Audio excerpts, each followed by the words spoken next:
เขาเจอเอา บาลี ทอกกอง โซ เข้าบาลี อันนี้เข้าน้าไผ่เนี่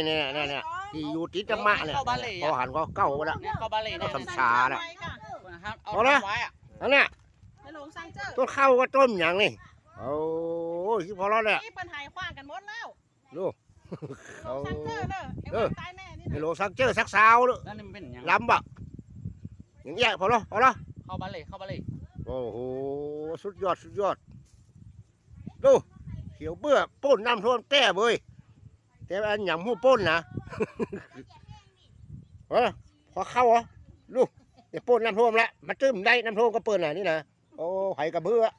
เข้างามล่ำโอ้โหดูสูงเป็นอกเป็นคอล่ะพอแล้วเนี่ยอันนี้แค่ตั้งห่างนะอันพูดตั้งหัวนะอันเพ่ไปทะเลหมดละ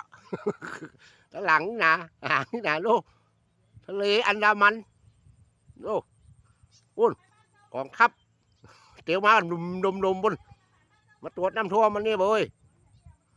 ได้อันเด้อพอแล้วผมเสือเท่าขี้กี่เต็มป่ะโอเคตอนนี้ก่อนเด้อ